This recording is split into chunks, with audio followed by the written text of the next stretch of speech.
I am the glowing green orb. Welcome to my ranking of every song in the Hatchetfield Trilogy, and also my first YouTube video I've ever made. I've never had much desire to edit videos before, but when it comes to the Hatchetfield Trilogy, I've reached the point where my thoughts just need to come out in one way or another, so I might as well try to make something productive out of it for once. I've been in Starkid's orbit for a few years now, but for a long while the only one of their shows I had seen was Twisted, which is obviously a masterpiece. You don't need me to tell you that. Everyone already knows.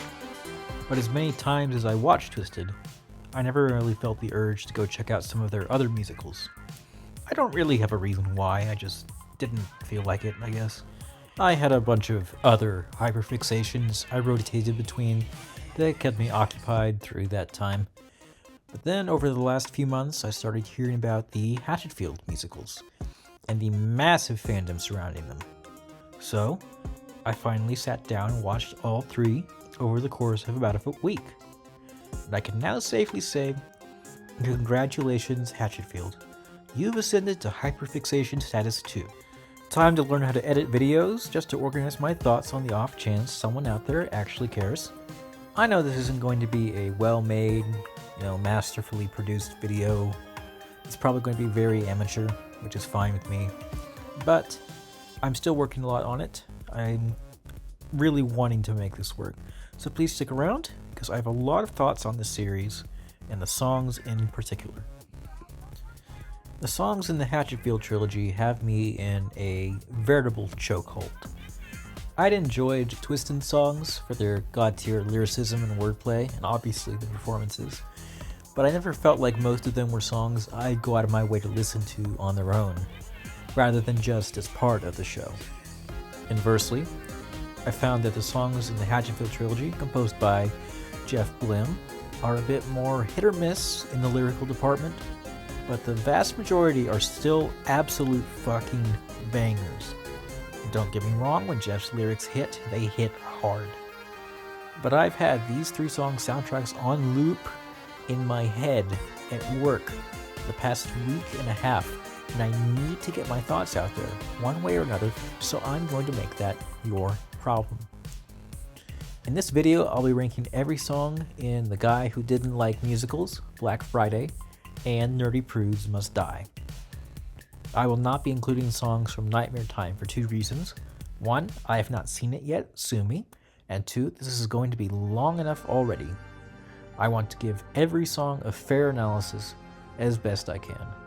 I may make another video about Nightmare Time's music once I've seen that, but as of right now, absolutely not. Again, first YouTube video ever. I'm overly ambitious, but not that overly ambitious. A few ground rules before I get started. First of all, I'm not including Let Him Come as part of this. I don't care that it's on the album, it is not a song, it is a scene transition. There's no point to including it because we all know it would just be at the bottom because it's not a song. In addition, if I think two songs are too similar musically or are paired together, I'll be counting them together. For instance, Cup of Roasted Coffee and Cup of Poisoned Coffee, practically the same song, and so it'll take up one slot. While deciding the rankings for each track, I'm going to be looking at two distinct metrics. The first being the technical aspect. How good is the instrumentation, the lyricism, musicality, performances? The second metric is how well the song fits the story being told. Does it further the plot and or characters, or does it not quite justify its own existence? Some songs in these shows are absolute bops, but don't really add anything, and in some cases detract from the themes or pacing. Others may not be the most catchy, but are incredibly important for moving the story along and telling us more about the characters. I won't be giving individual scores for each, but it's to keep in mind while I'm deciding their overall ranking. I've also seen the reprise for The Guy Who Didn't Like Musicals, but I'll keep things vague on how it impacts my thoughts on each song, unless the pro shot comes out before I finish making this, which is a possibility. Honestly, it didn't affect the ranking all that much anyway. Anyways, without further ado, let's get this officially on the road.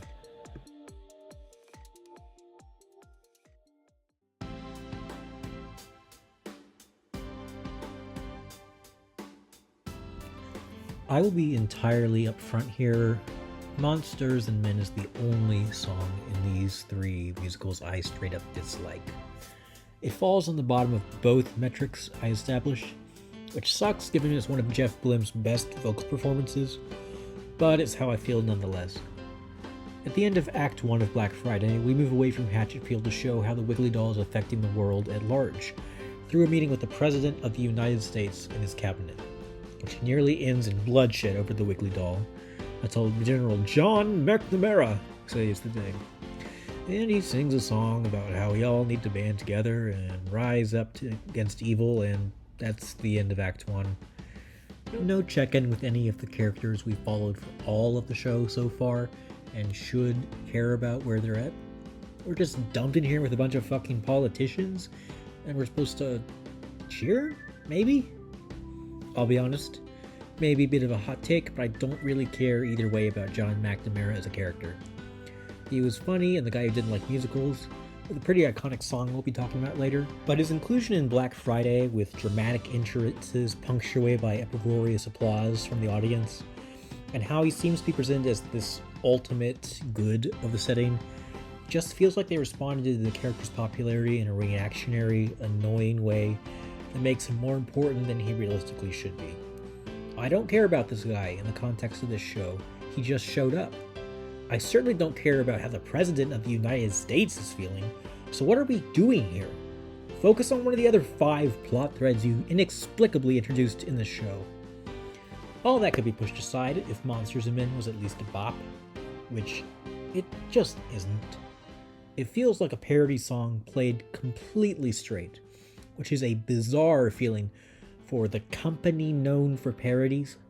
It goes on for way too long. McNamara gets like one verse too many, which makes it drag on and on.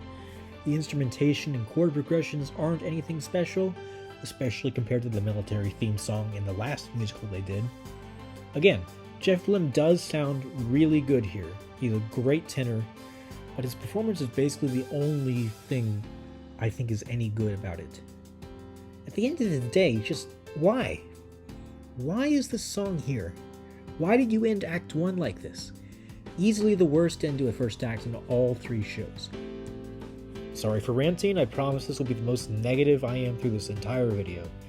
Every other song in this series, I think is good at worst. This one, to me, is just a testament to all the strange choices that Black Friday makes with its plot structure and focus. And it won't be the last time we talk about it.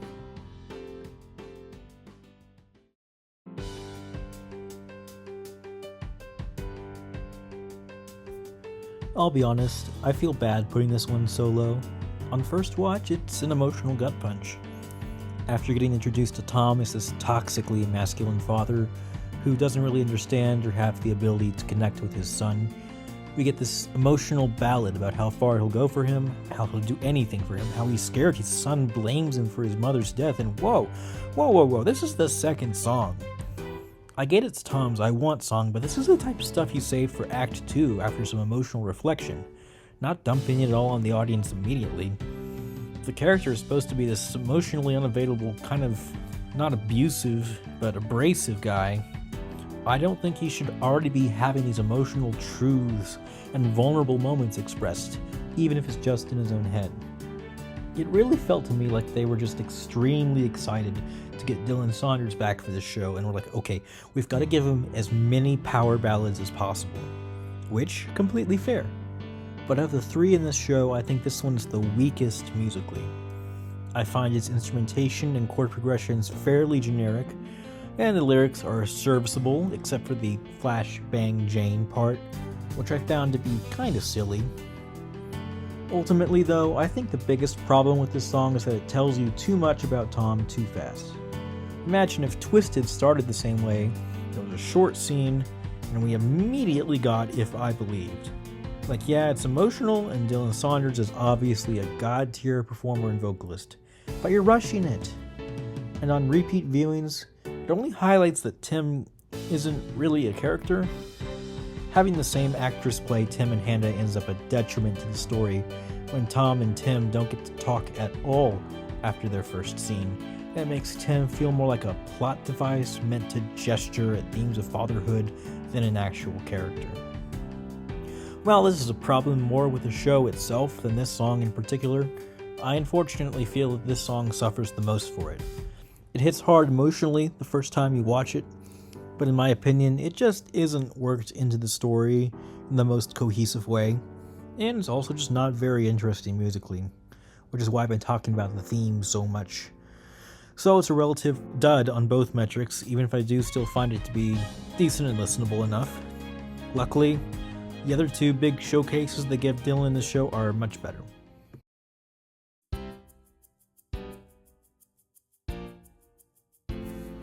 I'm really sorry there's so much Black Friday at the bottom of this list. I didn't really plan it that way, it just kind of turned out like that.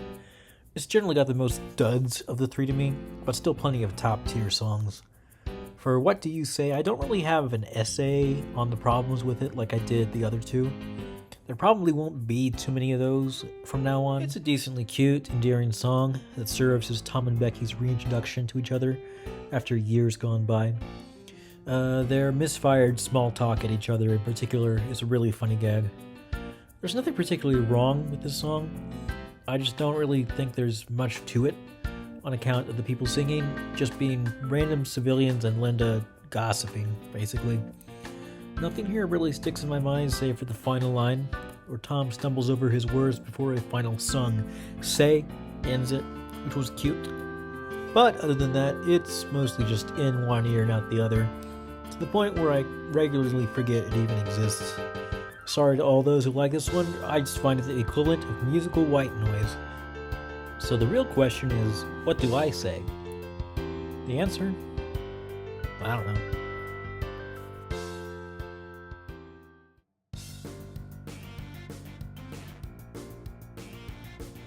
I'm really sorry, Black Friday.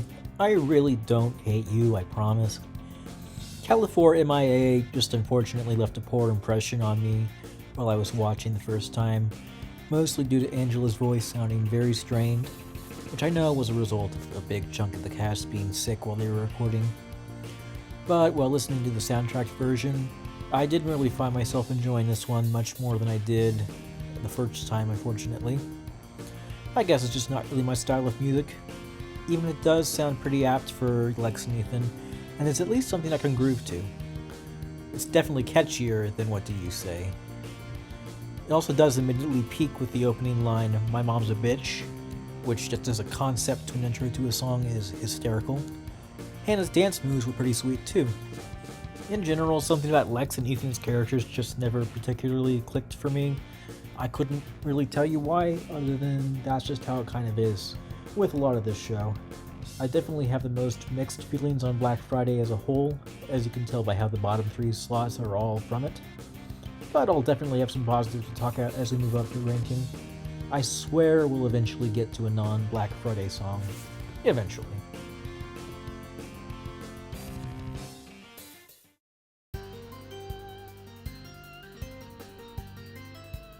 I really am sorry, Black Friday. This one might be one of my hotter takes, I don't know. I've definitely seen a lot of love for Lauren as Linda Monroe, and I'm certainly among her fans. She plays a fantastically evil rich bitch, expertly hateable and stylish in equal measure. Believe me, I wish I liked the song a lot more than I do, I just don't. Why are you having Lauren sing so low, Jeff? The live version was pretty rough, but I don't find the soundtrack version much better, to be honest. In addition, it doesn't really tell us anything new about Linda, and it doesn't really advance the plot either. I also don't really like how "I will destroy everything" was said multiple times in a row. They've done that gag before, but here it just came off like they just didn't have another line in mind. That being said, the instrumentation is fun, the melody is solid, and her cutting off midway through and trying to get her followers to not repeat the shit part and failing was a pretty funny gag. Linda Monroe is a great character, and despite my complaints, it's hard not to have a good time watching Lauren choose scenery as an iconic villainess. So ultimately it's alright, but it's so low for me just because it feels like it could have been a lot better than it was.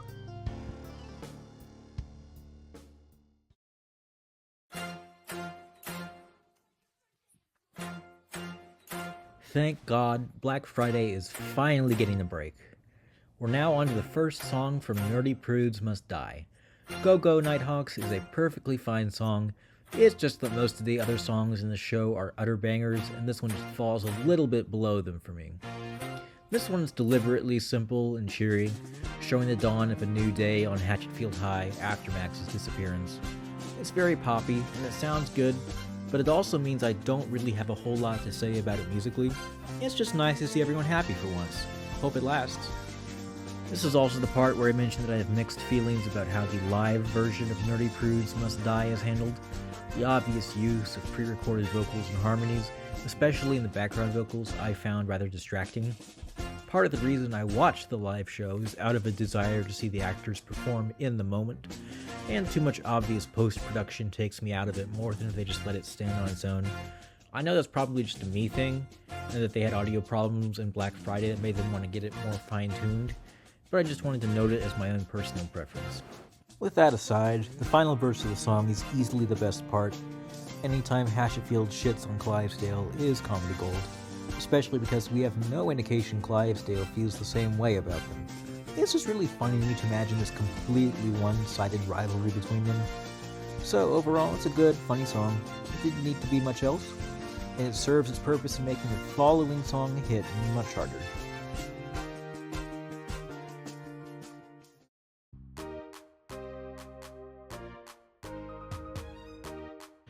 The Tickle Me Wiggly jingle rather uncomfortably nails the cloying vibes of toy commercials. Going from that menacing, creepy opening to "Ahoy there, boys and girls" is honestly pitch perfect. The cutesy music contrasting with "He's deep down in Drowsy Town, sleep in the dreamless sleep of the dead" is also fantastic. It's simple and not very lyrically or musically deep, but it doesn't have to be. That's not its purpose. It's intentionally corporate, feeling downright empty and soulless. It's as annoying as it needs to be. After all, the dolls in Eldritch Being utilizing the trappings of capitalist American toy mania to entrance people into ushering in the apocalypse. And even worse, pricing the damn things at $49.95. Why would there be anything other than this garish, writhing imitation of a musical number to introduce the product? A very fitting opener to the show that tells us all that Wiggly's about, wrapped in cutesy language that barely hides the sinister being lurking underneath.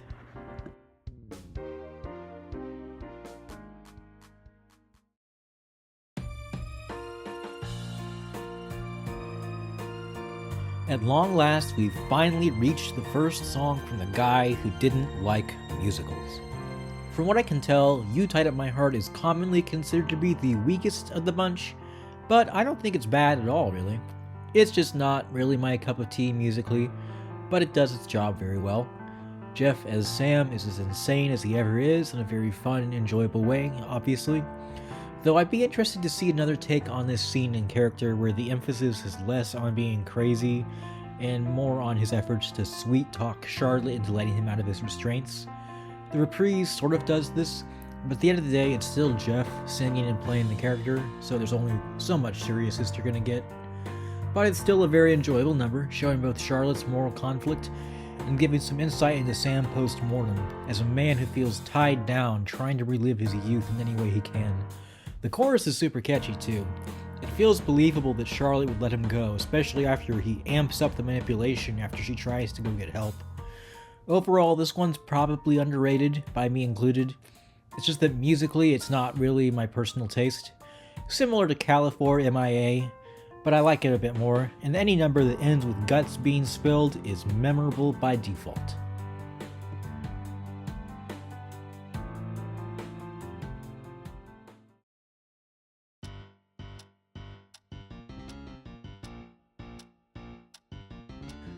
Out of every song in all three musicals, Deck the Halls of Northville High is the song I struggled the most with determining where to rank it. Objectively speaking, it's pretty worthless. Like, it's definitely the worst musical within a musical interlude of the three, serving primarily as a self-contained, overly performed gag that only has vague connections to the rest of Black Friday. And this coming off of the end of Act 1's President section means that a full 13.5 minutes go by without any main character from Hatchetfield being on screen, save for them being briefly visible singing in the background of Monsters and Men, which, does that really count? Absolutely insane use of time in a show that's already overstuffed with plot lines as it is. By all accounts, I should feel the same about this song as I do Monsters and Men. It's a self-indulgent waste of time, and tonally at odds with the rest of the show. But I also can't help but enjoy it. It's so aggressively cliche and in your face about it, and unironically catchy as hell. The way they go deck the halls on high is sick as fuck and stuck in my head, and I can't help but groove out to it. Obvious Christmas pun lyrics and all. It is stupid. Probably the stupidest thing in all three of these shows, but fuck it, I have a good time watching and listening to it. Maybe this is Stockholm Syndrome in song form, I don't know. I can't put it any higher because objectively, I don't even think it should exist. But as long as it does, I'll jam the fuck out to it. Sure, why not?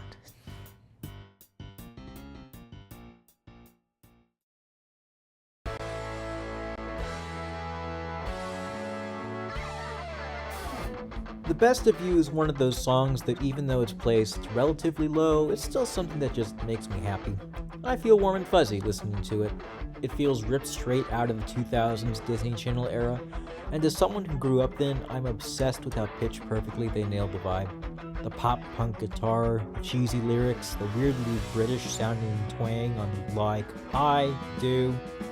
Like a lot of the other songs on this part of the list, it's something that's intentionally different to their usual musical style that doesn't personally appeal to my taste as much, but it's hard to deny that the joy and optimism in this song is infectious.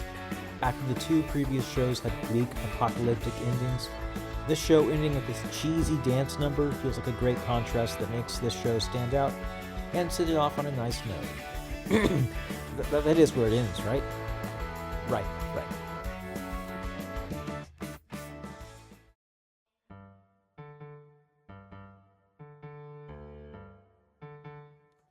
Since initially drafting this list, I've moved around songs on several occasions, listening and re-listening to try to get the most out of each one. When I started, I instinctively placed Just for Once much lower, like bottom 3, before I even gave it a re-listen. The first time I watched it, I found it to be a pace killer, slow and monotonous, and the only time I felt the storytelling fluidity of Nerdy Prudes falter throughout the entire show. But the more I listened to it, the more I started to connect both with the story it was presenting and as a character study for Ruth. This shy, anxious girl who wants to be in the spotlight so badly, taking a moment for herself while no one's watching, performing this monologue about a woman in a loveless marriage, having survived cancer and wasting away in a mundane life, with Ruth seeming to connect more to the material the longer it goes. The tedium of the first part of the song becomes the point, and as her anxiety melts away, so does the monotony. It becomes more emotional and sonically interesting, crescendoing and showing off her high notes, all while the I'm Not a Loser leitmotif plays on the string line in the background, before it all crashes back down and returns to the plain, dissatisfying reality Ruth and her character are both experiencing. It's honestly an extremely interesting piece, and I credit the video essay by Sid talking about it with leading me to try to appreciate it more. It's also the best showcase Lauren Lopez gets in the Hatchetfield trilogy. She hardly sings on her own in The Guy Who Didn't Like Musicals for obvious reasons, and Black Friday inexplicably casts her as an alto.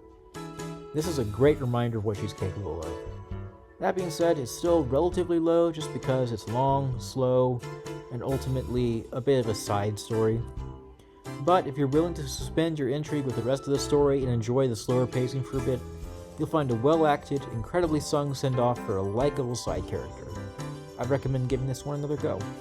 R.I.P. Ruth, you were taken from us too soon.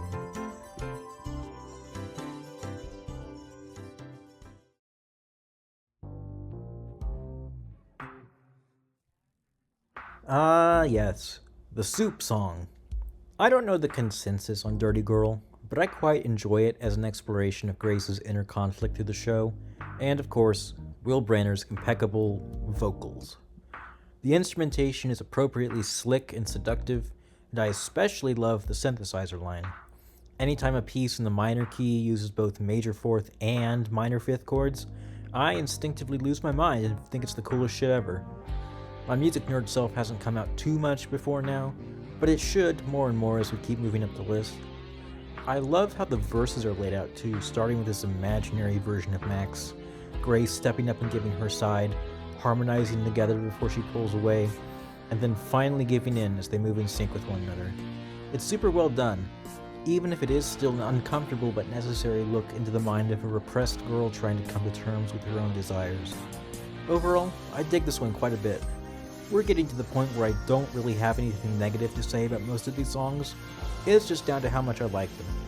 Just don't need to hear any more about Soup. Thank you.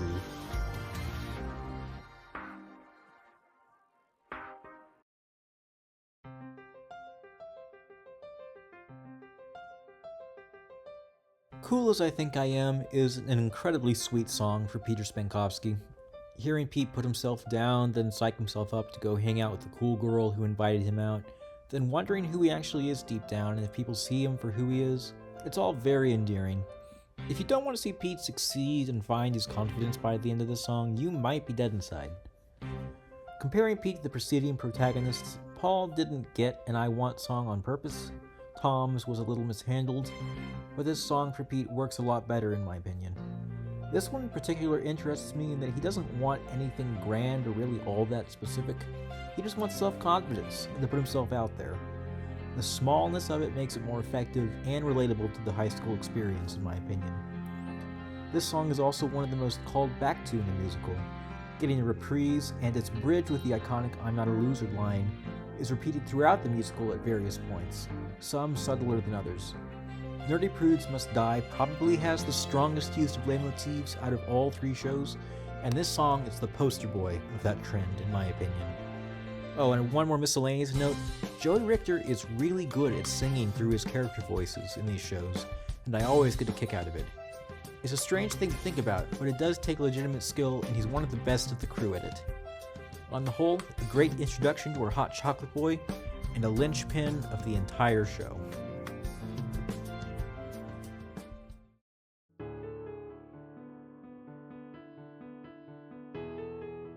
So I talked a lot of shit about some of the choices Black Friday makes in the bottom 5 ranking slots, but something I realized while going up the list is that a lot of the things I think don't work about the show are intrinsically tied to things that really do. If I Fail You is one of those things that do. I talked earlier about how Tim wasn't really a character and how that bogged down what Tim wants in retrospect. But If I Fail You, both in its lead up and execution, is all about how Thomas neglected Tim in pursuit of a gift he thinks will fix everything. Tim's absence is the point. Tom's gone on this entire quest on an assumption of what his son wants, without actually listening to him or spending time with him.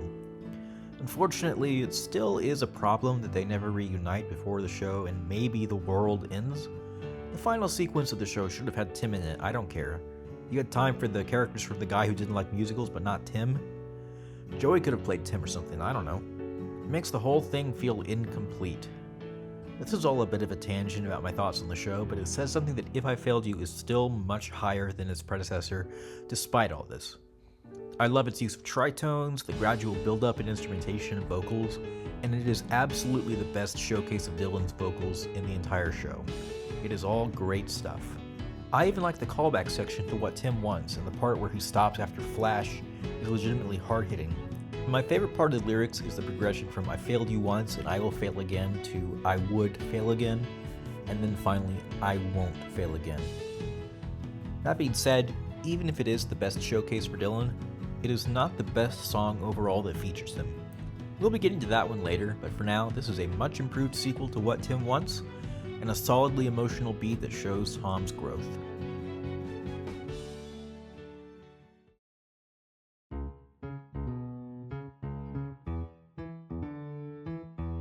Bully the Bully and Bury the Bully are two of the most unique sounding songs in this entire series. Groovy, grimy, with these off-putting snaps on the 1 and 3 beats, intentionally designed to make the song feel unbalanced, which I really love musically. I know there's a whole scene between these two songs, but they're similar enough musically that even if I counted them separately, they'd still be right next to each other in the ranking. So I figured I might as well talk about them together. The first part has some incredibly goofy lyrics and deliveries, and the cool beans part is so dumb that I can't help but love it. Excellent, one might say. And I always love a darker reprise, almost exactly the same except for that hilarious clanging of the piano, and the heightened anxiety of having to clean up a dead body. This duo of songs is great for showing Grace's graceness, and does a lot for the momentum of the inciting event of the story. There are no songs quite like this in the rest of the series, and that makes it stick out all the more.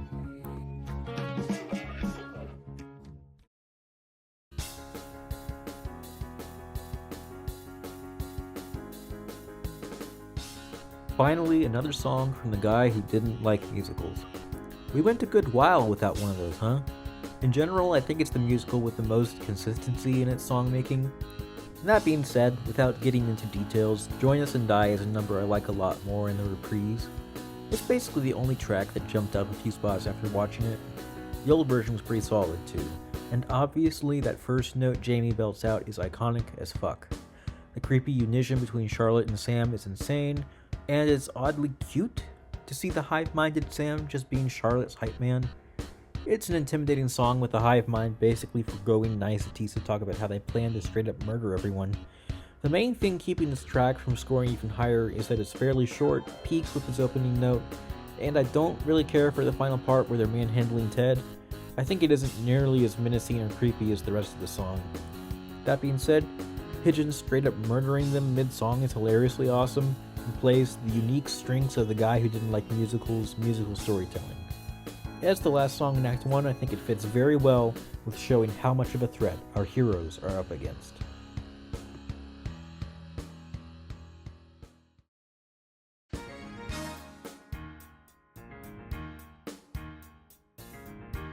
The titular number for the guy who didn't like musicals is a groovy, addictive introduction to the Hatchetfield series, with evocative zombie choreography, rock and instrumentals, and a ton of Jeff Blim falsetto for good measure. It's just a blast to watch, and also chock full of implications that aren't apparent until you've seen the rest of the show. The fact that everyone, including Emma, is singing tells you exactly what is going to happen without it being obvious on a first watch, and lends well to the interpretation that this whole musical was something the aliens put on after their world domination, recounting how they took over the world and forcing their thralls to replay their own demises over and over again. It's really fun to think about in an incredibly morbid way. There's a lot of fun comedic bits here too, from the synchronized yay to how they go so hard into hyping Paul's entrance only for him to not show up. Even without any context, this song just lets you know right off the bat that you're in for a really good time. The only point I can really dock against this one is the way Jamie says philosophical. Why are you saying it like that? It's philosophical. 0 out of 10 song. Do better, guys.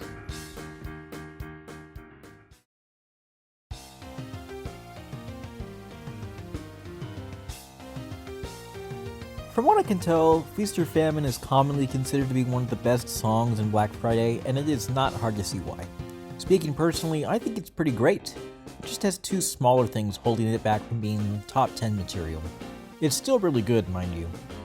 My first nitpick is that I don't really care for its verses. They're a bit too simplistic and don't mesh well with the rest of the piece for me. Second, it feels like something bigger should have happened in this scene. The first time I saw it, I thought for sure that Frank was about to be torn limb from limb. And being honest, I kind of think he should have. He only gets like 1 scene after this and he dies there anyway. So why not up the stakes in Act 1 a bit more? But outside of those minor complaints, holy shit, the rest of the song is utterly fantastic.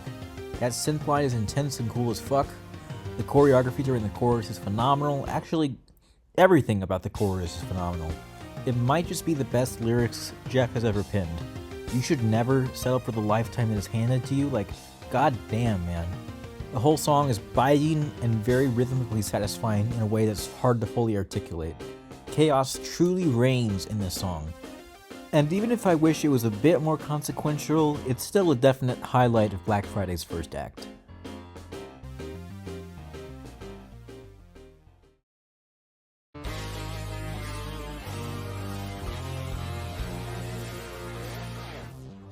Of all 3 shows, Nerdy Prudes has the happiest ending, but not without its big caveat. The big, sappy, poppy number could have closed out the show, but they knew it wouldn't be that simple. Instead, they gave us the musical equivalent of a post-credit scene, with Grace losing her last grip on sanity and using the power of the Lords in Black. To me, this show feels the most like it's asking for a direct sequel, as opposed to the book-shut, apocalyptic endings of the previous two shows.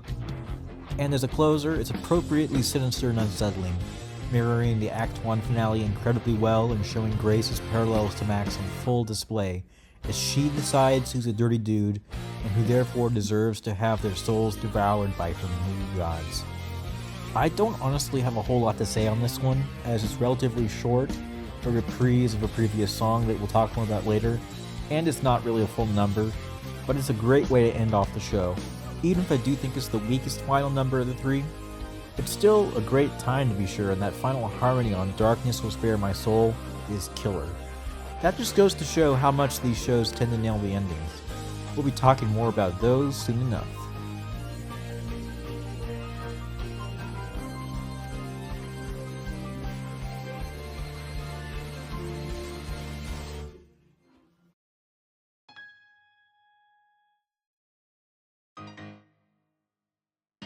What do you want, Paul? Maybe one of the most genius pieces in any of these shows, and I'm not even kidding.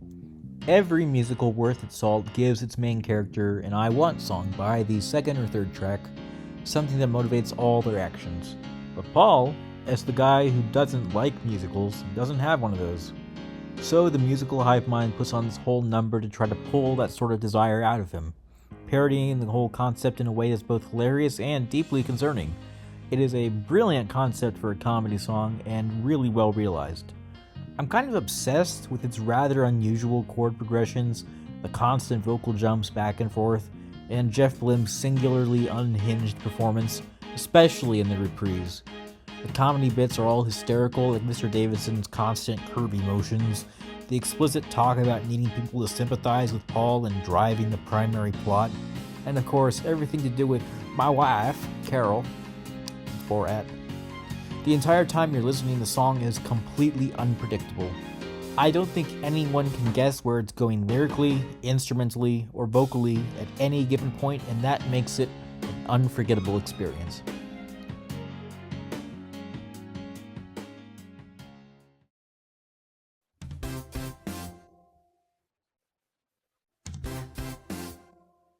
If I Loved You feels like a duet version of Hercules' I Won't Say I'm in Love, and I love it for that. It's extremely 80s in tone and instrumentation, and I find it to be an incredibly charming not-love duet between Pete and Steph, as both of them deny their feelings for each other in the most unconvincing manner possible. I do unapologetically consider them my favorite couple from the Hatchetfield shows, so I may be a bit biased placing it this high, but it's just one of those songs that puts a smile on my face. Honestly, it's not really one I have that much to say about, nor do I feel like giving any particular justification for why it's this comparatively high. I just think it's neat.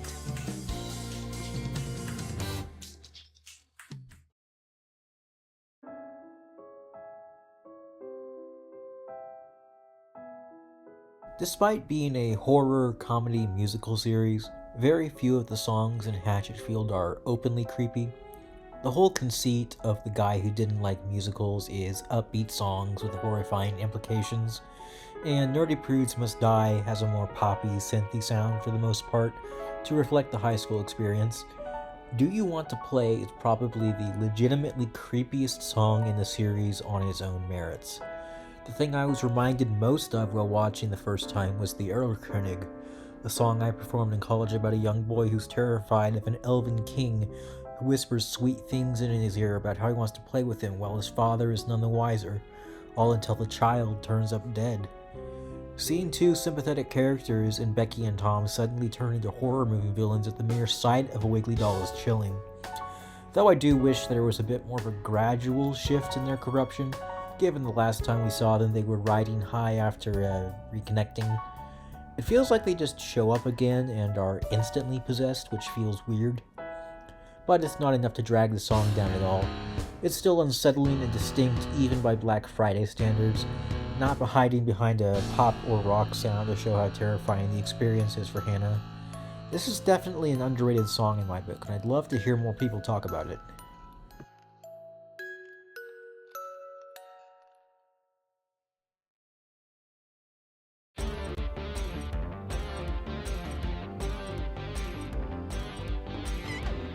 Literal Monster is an energy drink of a song, serving to hype us up for the introduction of the show's main villain, Max Jaegerman. I love the synth line in this piece in particular, and Kim Whalen's part lives in my head rent-free, along with her unibrow. The second half of the song is just as iconic, with Will Brenner absolutely killing it on the vocals. I love his tone on his lower notes in particular, how he completely validates everyone's perception of him, and how self-aware he seems to be about his position. This song effectively exaggerates every common trope and cliche surrounding bullies, using them to turn him into a larger-than-life figure even before he comes back from the dead. I don't really have a whole lot to say on this one on the whole. I think the best part about it is absolutely the vocals, which do a lot to elevate it for me. Overall, a great establishment piece for the villain of our show.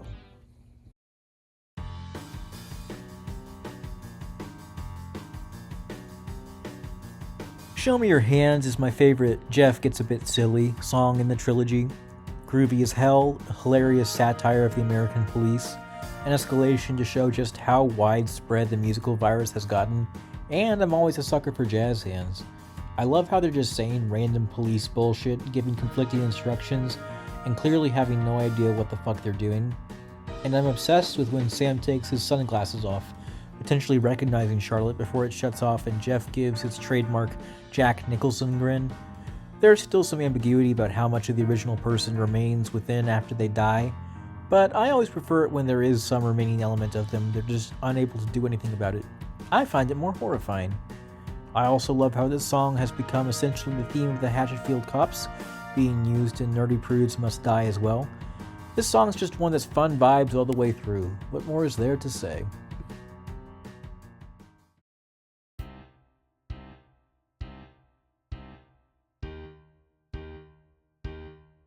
Earlier, when I said that I felt like Adore Me could have been much better than it was, I was not giving a hypothetical. They actually gave Linda and the Wiggly Cult a much better villain song in the same act of the same show in the form of Wiggle. Being honest, I think the two are rather redundant. They're both sung by the same people and roughly do the same amount for the story. But in my personal estimation, Wiggle has a lot more going for it. Lauren's range feels more natural while still keeping her darker vocal tones as Linda, and there's a lot of really fun musical elements in this piece that make it very enjoyable to listen to. Really, my only complaint is that it should have been worked more naturally into the climax of the show, the way Let It Out was. As it stands, Linda and the Colt start with the doll and end with the doll, and not much actually changes. It's similar to Feast or Famine in that way for me, but that doesn't matter so much when it's a groove all the way through with tons of cool bits, like the recurring motif of "We will build a portal just for," the use of the Carol of the Bells melody to add to the malevolent Christmas vibes, the building of the chant to almost biblical proportions into a synthy dance break. It is just a ton of fun. It's not quite the best villain song in Black Friday, but it's pretty damn good nonetheless.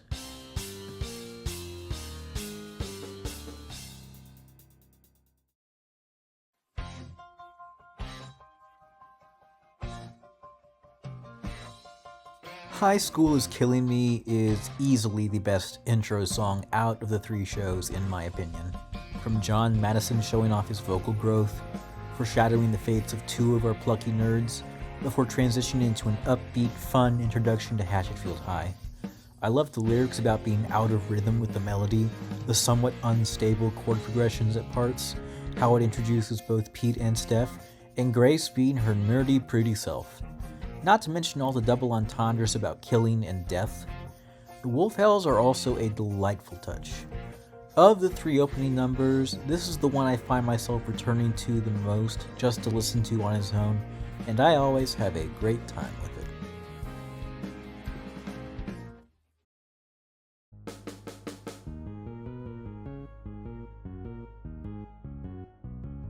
Without a doubt, Made in America is the least subtle song on this list, but it doesn't have to be. During my section on Monsters and Men, I questioned why that song was happening at the end of Act 1, and honestly still feel like the President plotline doesn't quite slot in neatly to the rest of the show, but despite my complaints earlier, it is absolutely critical to the themes and ending of the show, and all that setup culminates in an evil Willy Wonka, or just Willy Wonka telling the President of the United States that capitalism paves the road to the birth of an eldritch god and that he was that god's greatest ally? Holy shit, they fucking went for it. Black Friday has the most to say out of these three shows, and it does not pull punches. The song itself starts only a tiny bit weak in my opinion, especially live. The first verse feels too low for Joey, and the strange, almost prog rock rhythms make his voice kind of disappear through a lot of it. But once he moves past that and gets to singing his higher registers in his silly old Uncle Wiley voice and prancing about the stage, it's just a ton of fun. The chorus is super memorable, and him conducting a chorus of sniggles in a 4-part Christmas Carol harmony is delightful, leading directly into the only time we see Wiggly in person. I love the way John voices Wiggly, by the way. McNamara saves the day yet again before Wiley launches into one final verse declaring his victory. I particularly love the moment where the piano line from Inevitable plays, leading into the Nightmare Time leitmotif. This song just has an energy to it that's hard to articulate, but it absolutely stays with you long after the show is over. Overall, a great villain song, and definitely the best one in Black Friday.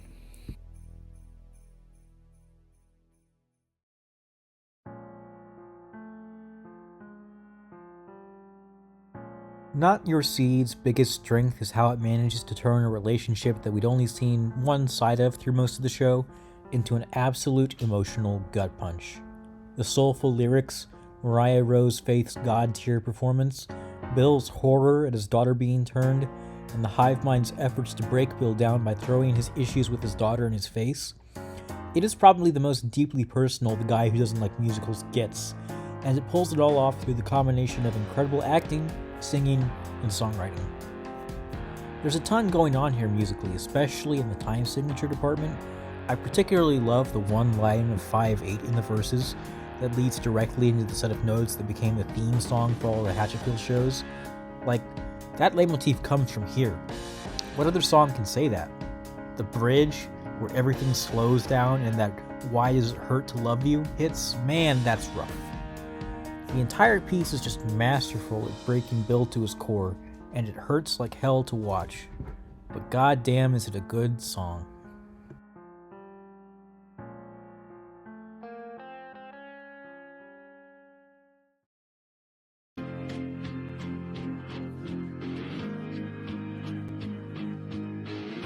Hatchettown is one of those songs that just pulses with momentum, and is a great start to Act 2 of Nerdy Prudes.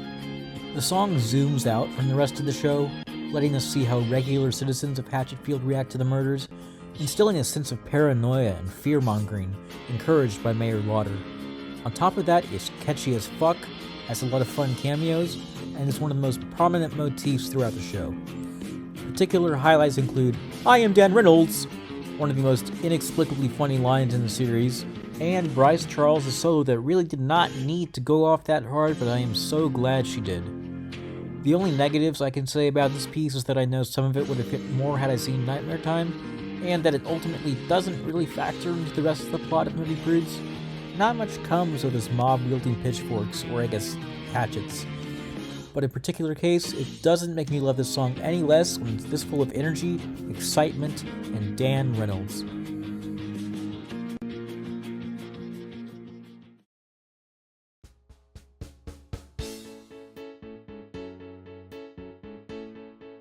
Is there any song more underrated than Our Doors Are Open?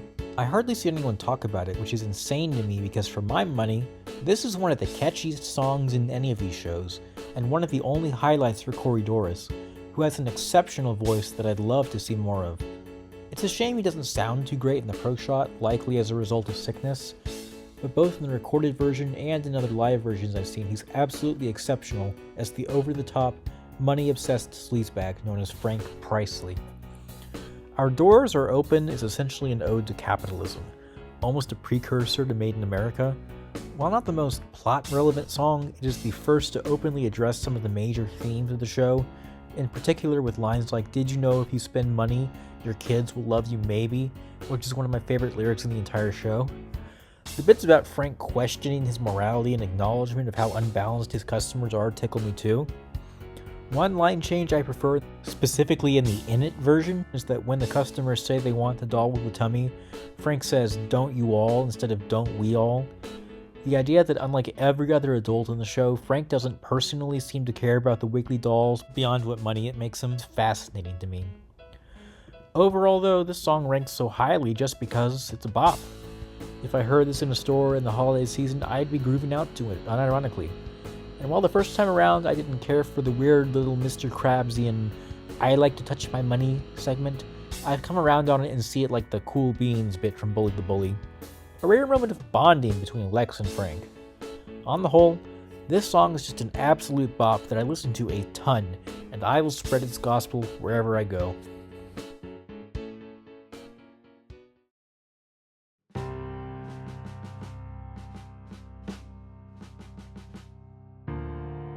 America is Great Again is one of those songs that I only appreciate more and more with time. Given its title's relevancy in both 2018 and 2025, it's kind of insane that it's in this musical at all. To be honest, I'm not really sure what the MAGA movement has to do with musical singing zombie soldiers, but it's definitely evocative nonetheless. This song is unique in how serious and somber it feels, compared to the rest of the tracks the Hive Mind puts on in the show. Jeff has spent the rest of the show portraying crazy characters, so seeing McNamara and the rest of the soldiers singing dead seriously with some of Jeff's best vocals to boot, it's honestly chilling. I love the way Ted just dies and is immediately turned into this blank slate, just another background character. This song just feels like a proper, penultimate climactic confrontation with the Hive Mind, and those background woes are stuck in my head. I only get more obsessed with the song as time goes on, and I'd love to hear someone's take on why it goes for that political message here. Not everything can be as blatant as Black Friday, I guess.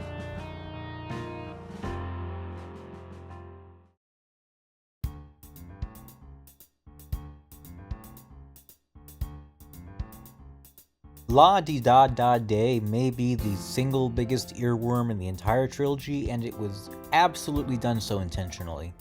Frankly, if I heard it in the street, I would be dead meat for the zombies.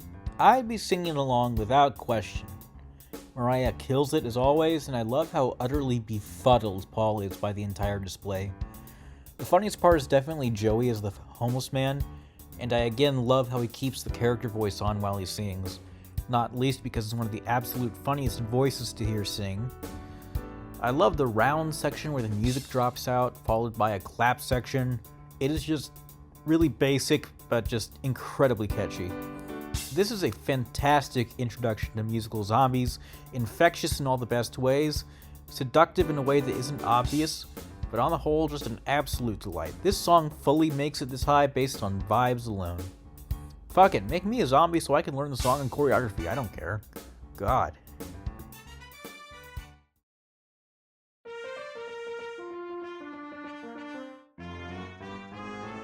Cup of roasted coffee and poisoned coffee scratch a very specific itch in my brain, one that loves old-timey doo-wops, fun harmonies, and cheerfully malevolent songs. Honestly, this entire musical scratches that last itch, but these two in particular combined just absolutely delight me. There's so many fun bits, like how Emma looks like she's having a terrible time through the whole thing, the weird way that Nora says, "decaf," hearing Emma's half-hearted oys, and the creepy synchronization between Zoe and Nora. The first part will be decently highly ranked, but Poisoned Coffee, even if it's just 30 seconds long, turns this duology into an all-time favorite of mine.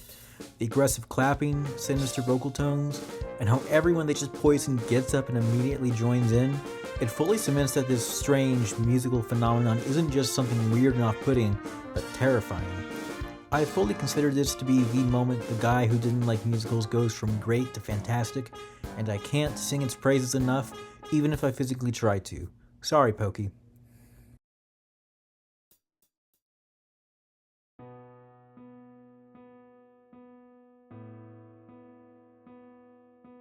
Out of every song in Black Friday, its title track is the one that is most enhanced by listening to the soundtrack version.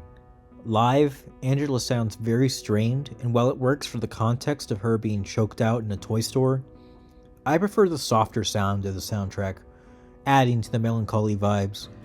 As a title track, it's fairly unique in how it's implemented. The one for the guy who didn't like musicals is an upbeat introduction to its concept, while Nerdy Prudes Must Die is a fulfillment of that very promise. Black Friday's title track is much quieter and bleaker, showing Lex's inner thoughts as she thinks she's about to die a meaningless death, still a teenager with nothing but regrets in her life and coming to terms with her own mortality. It's a testament to how much more serious Black Friday is in general, but while I have my issues with that, judging this song on its own merits, I think it's absolutely fantastic. The opening piano is appropriately dark, and when that guitar and beat kick in, you legitimately feel it in your bones. It's Lex's only solo song, and it sells her despair. But my favorite part is when she starts drifting to thinking about Hannah, how much she's come to mean to her. Similar to how I feel about Tom and Tim's dynamic, I do think that not having her even so much as mention Ethan in Act 2 does feel a little wasted, but that's not this song's fault. And that final return to reality is harsh and dour, but it makes this track a flash in the pan, a few seconds stretched into a character study that ends with nothing left to do but to accept the shitty hand you were dealt. Except, you're not dead yet.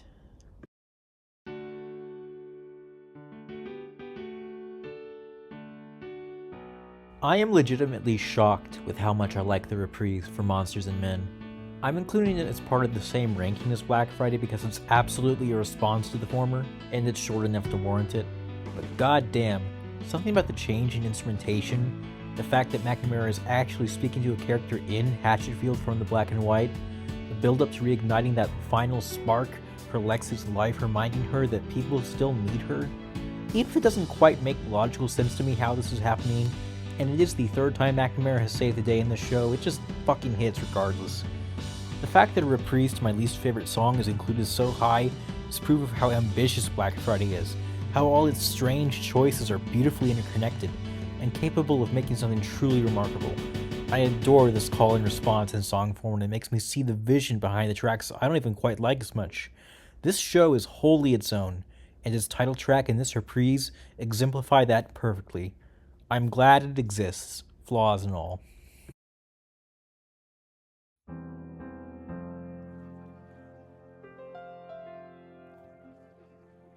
The reprise for Cool As I Think I Am is currently the only song from all three shows to make me cry. I have no shame in admitting that. As I've mentioned before, Pete and Steph are my personal favorite couple of the bunch, even if as I watch it more I do see how they could feel underbaked and like they didn't have enough time to justify how important they are to each other here. But as someone still invested in them regardless, this song hits extremely hard to this day. The way Pete just instantly decides to give up his life, Steph's refusal to take it, and how it's not only a reprise to Cool As I Think I Am, but If I Loved You as well. The lyrics taking on new meaning in a significantly more emotional context. It takes impressive skill to have two actors singing lines from both songs at the same time and making it all fit, but they pull it off effortlessly. It's a perfect misdirect, and still gets me in the feels even knowing what happens directly afterwards. That emotional whiplash is insane, but this song revels in it and brings the teen drama elements to its ultimate culmination in a way that ties together them where it feels like something inevitable, with that piano motif even appearing in the song itself briefly, until you remember that Grace Chastity is also here. Thank God for Grace Chastity temporarily. Overall, an incredibly emotional number for my favorite Hatchetfield couple, but it is not quite the best love ballad in the series. We'll be seeing that one soon enough.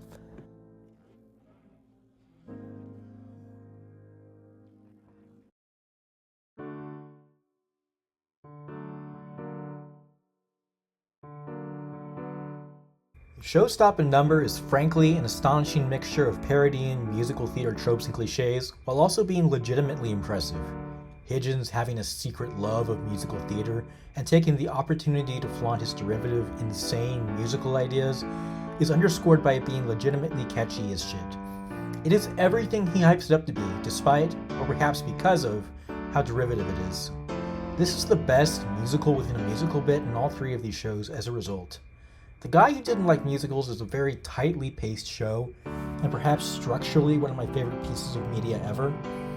Showstopping Number feels like the only deliberate escape into the excess of theater, turning Henry Higgins into one of the most memorable characters in the entire universe. And and the moment his voice shifts into that high-pitched workin' boys mode, this all comes to a head.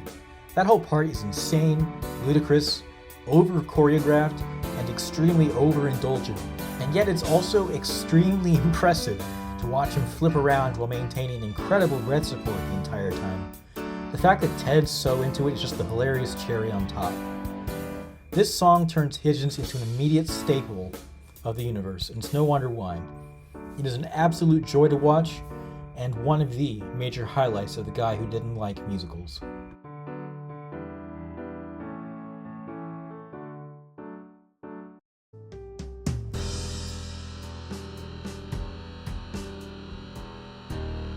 When I first ranked Take Me Back while preparing for this video, it placed pretty high, about number 15. But as I kept listening to each song over and over, each time I'd push this one up a few more spots, and a few more. And now here it sits at number 6. Tom and Becky are probably my least favorite Hatchetfield couple through no fault of their own, but it's hard to deny the power and chemistry they have. The scene with the two of them trauma dumping at each other is probably the darkest bit of writing in the entire series, almost too dark, but then it leads into this soft-spoken ballad where Tom reassures Becky that despite what she'd done, she still looked the same to him. How she says that he doesn't look the same to her, but she'd still want to be with him. Both the sentiments being expressed here and the music itself are absolutely gorgeous. Particular note to the part that begins with "The universe is infinite." The way that chord slides down feels incredibly unique to me and one of the most memorable bits of musicality in the entire series for me. It's also a great showcase for both actors' voices, but Kim Whalen absolutely fucking kills it here. Holy shit, those high notes. Everything comes together here to make something truly unforgettable, and absolutely the best love ballad in Hatchetfield.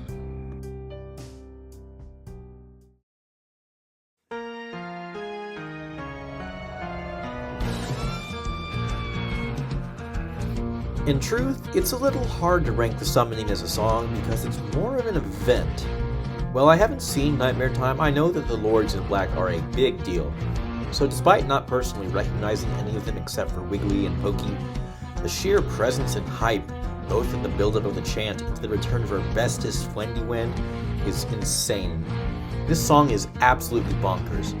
Not the most musically complex thing, but doesn't really matter when you have 5 eldritch beings dancing around like crazed madmen to a song inspired by the flying monkeys from Wizard of Oz, and then spells of calm dialogue regularly interrupted by launching right back into madness. The melody is fittingly unhinged. The fact that they sing in unison adds to the crazy vibes. The bit where they just shout at stuff that they don't give a shit about her phone. And in general, just how much fun they're having is palpable. It makes me excited to get to know all these individual entities on a grander scale, and it's easily the highlight of the entire show, save for one other. Absolutely an unforgettable experience.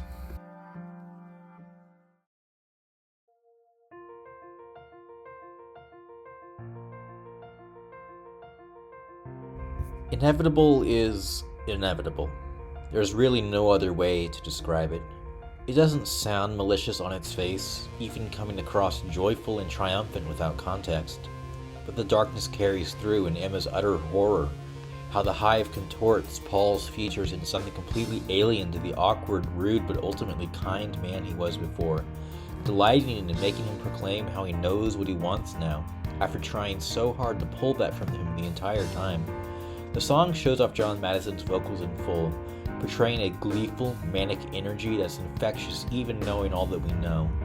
Seamlessly melding together 5 of the prior songs in the same musical in one medley in under 3 minutes is no easy feat, with the rendition of Show-Stoppin' Number followed by Emma completely breaking down into abject horror as the highlight in a macabre way, utterly horrifying in the best way. We always knew how this was going to end from the moment Emma sang during the first song. This was always going to happen. Shows always end in a big musical number wrapping up every plot thread in a neat little bow. Why would this be any different?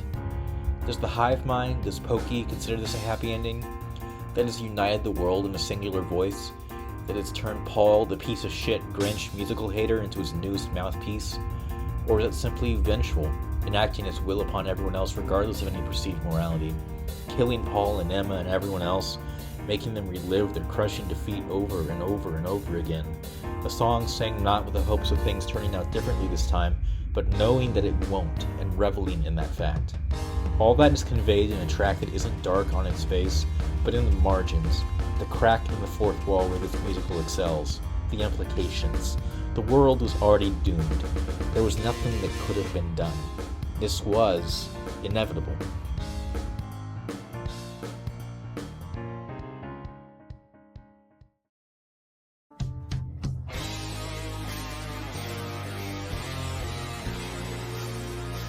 Of all the songs in Nerdy Prudes Must Die, there are two that seem to have captured the attention of the fandom and are the source of many, many animatics. The first being The Summoning, an obvious pick considering the amount of hype going into it, conjuring the great evil of the entire setting, all in the same place for the first time, but the other scene is much more specific to the power of this show and its individual characters in particular. Taking place at the end of Act 1, where the vengeful spirit of Max Jaegerman returns to exact his vengeance. Nerdy Prudes Must Die, the song, is a transcendent blend of 80s synths, Will Brenner and John Madison delivering some of the best vocals in any of these shows, even the return of the Smoke Club gesture, it's all mesmerizing. My only minor nitpick being how fast the chorus is. It feels like it should have been just a bit slower to let it sink in, but that's a minor nitpick. What steals the show, the part of it that everyone talks about, is the second half, which unexpectedly turns into one of the most truly entrancing moments in the entire show. In the midst of his terrorizing of Richie, Max asks him to repeat after him, a strangely vulnerable call and response ensuing. There's something so revealing about this exchange, the ambiguity of how much Max is really talking to Richie, how he wonders if anyone will pray for him, rising to this amazing crescendo, the bridge from cool as I think I am building and building until Richie finally wails in defiance that he's not a loser, standing up to the monstrosity that's terrorized him all these years. The tension, build-up, and release is absolutely incredible, and possibly the single most captivating exchange in all three of these shows. Ending off with poor Richie being dragged down anyway, this moment of defiance only known to himself and Max, but he still had it, nonetheless. An absolutely stunning end to Act 1, the top-tier Act 1 closer by far, and the best song in Nerdy Prudes Must Die.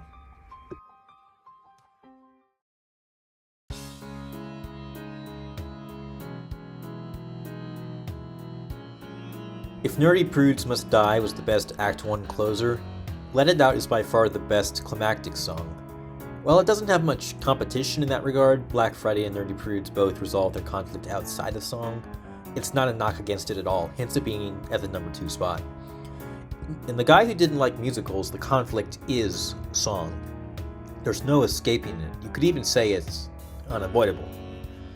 The audience anticipation to see if Paul will sing has been boiling throughout the entire runtime, turning into actual dread as he starts to be overcome by the meteor's spores. The musicality of the piece is also incredible, with its descending chord progression creating the overwhelming feeling of a climactic culmination of everything we've seen throughout the show. John Madison gets to play a character torn in two, snapping back from horrified and puking to wild-eyed and manic like it's nothing. My only nitpick with the song is that I wish that Ted and Bill had some more solo lines, but it's so minor that I almost feel bad mentioning it. The bridge in the middle where the others cut out, and possibly the only non-diegetic song in the show occurs, as Paul wrestles with his inner thoughts and the hive mind trying to take hold of him, is enchanting and revealing. Despite Paul's stated aversion to musicals, he has seen several, and even was able to remember most of Moana's lyrics. There's a sense that maybe some part of him wanted to find a musical he liked, but just couldn't. It's also ambiguous and mentally fascinating for a main character who never should have been a main character to begin with. And the ending where he throws the grenade down to destroy the meteor, even if it doesn't take, is the single most epic moment in the show. Paul remains defiant to the end, and it makes for an intensely memorable finale, and the best song in The Guy Who Didn't Like Musicals.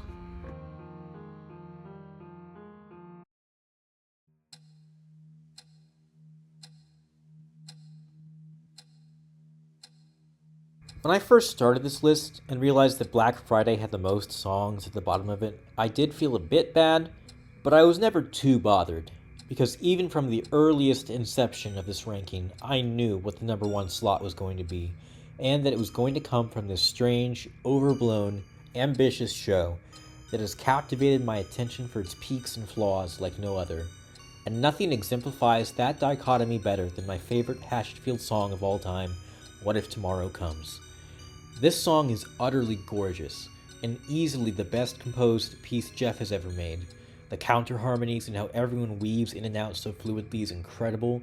Yet another amazing descending chord progression, creating that familiar feeling of dread and acceptance. Hannah gets her first solo in the whole show and sounds incredible. And on the whole, the feeling of foreboding, incoming doom, but also hope and optimism in the face of it, finding community with each other and basking in what truly matters, rather than any materialistic impulses, persists through it all.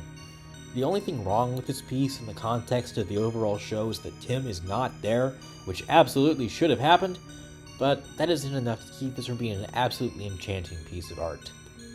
The way the show starts off with some of those same bell notes, holding off until the end to show the song in full, creates a feeling of coming full circle, like this was always how it was going to be.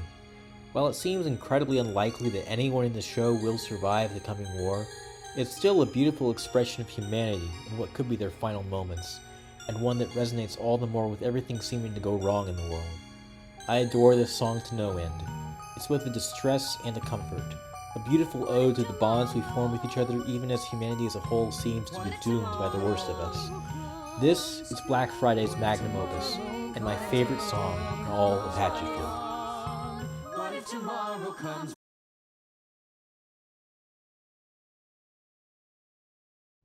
And with that, we've officially reached the end of the ranking.